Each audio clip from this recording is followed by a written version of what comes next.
Hey, Pastor Steve Waldron here. I want to just share with you why I'm pro-life. You know, I know some Christians are pro-abortion, some are, with the exceptions of incest, rape, the mother's life, and that type of thing. But I'm pro-life, and people say, well, how can you be pro-life and pro-death penalty at the same time? Well, first of all, I would leave the death penalty up to the states. That is a federal matter, a state matter. I'm not going to get into all that. But it does seem unique, and I do think the Bible sanctions the death penalty because, you know, Genesis 9, it's the image of God. Romans chapter 13, the state beareth not the sword in vain. And those people are guilty. And in a system like the United States of America, even though it's imperfect, at least they go through a judicial process. They have attorneys assigned to them if they're indigent. And, you know, there's at least a chance for a fair trial and these type things. Whereas, obviously, a baby would be innocent except for the sinful nature that everybody's born with. But LifeSite News has a really good thing about the development of a fetus. So we're just going to go through this. And so fetal development, this is on LifeSite News. This is why people are willing, like, to be arrested. People are in jail for conscience. Now, what you should not do, you should never be one of these people who shoots abortion providers. We don't war that. We wrestle not against flesh and blood. The weapons of our warfare are not carnal, but mighty through God to the pulling down of strongholds. So that is to be repudiated. Two wrongs have never, ever made a right. Remember, the state bears the sword, not in vain, not you. So days 4 through 12, embryo implants into the mother's uterus. Week 3, heartbeat begins on day 21. Weeks 4 and 5, respiratory system develops. So I know people don't like to see these pictures of fetuses, of unborn children. It's fascinating to me that, like, feticide is a crime, but then there's anywhere between 600,000 and 1 million abortions a year.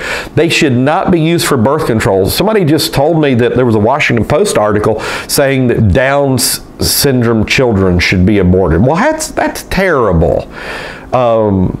To kill somebody, because where does that end then when people at the end of their life, I mean, does it become a Soylent Green type thing? You know, what happens there? That's just terrible. And so weeks 9 and 10, baby develops fingernails and toenails. 11 through 14, baby begins thumb sucking. And most abortions are going to happen somewhere in this neighborhood. Anywhere from 6 to 15 weeks. And so we can't even, and America has one of the most liberal abortion laws in the world. Even like the EU and stuff that America looks at as so progressive, they are not nearly as aggressive in abortion. And so this needs to be something. You know, people talk about politics being downstream of culture. This needs to be something that is a voting issue. And people need to make strong stands on this. So I'm pro-life because it's a baby and all life comes from God. And I believe in protecting human life, especially innocent human life.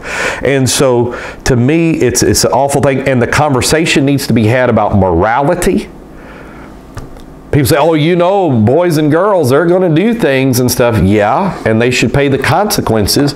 And maybe if there was the Bible in school, prayer in homes, the church was a vibrant living entity and not just a money-making huge enterprise sometimes that it can just get into this thing. And when I say the church, I'm talking in a generic sense, not the apostolic churches primarily. But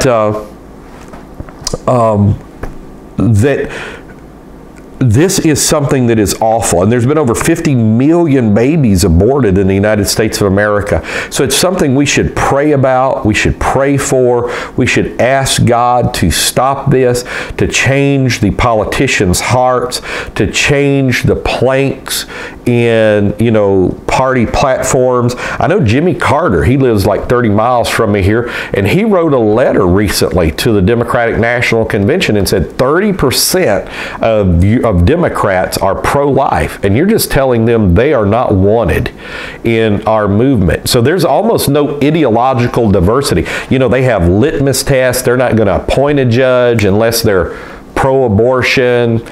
Usually there's a lot of projection. I've found this out a lot from leftists, that whatever they're accusing me of is what they're doing, usually. So like they're saying, are you going to have a litmus test? No, you're having the litmus test. Would you appoint a pro-life judge? Would you? Well, no, I don't believe philosophically. I hate abortion. Abortion's awful. They do all their focus groups and their talking points. It's just pitiful. Abortion's just one of the worst things ever. But I think a woman needs to have a choice over her own body. Well, it is a separate body. There is another body in that body. And so where does that end? I need to have choices in my home. So I've got an invalid loved one. Should I kill them? And so we need to respect. People are in the image of God.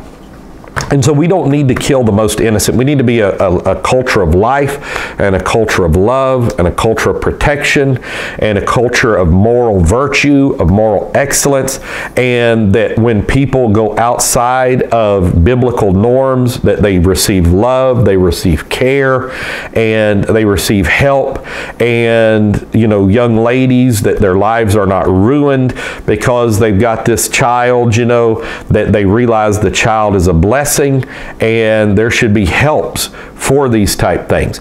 And so it's a long conversation, but I'm unequivocally pro-life, and I love people who are not and who disagree with me, and I find it very difficult. I tell you where I'm having a struggle is on issues that are important to me as a conservative Christian.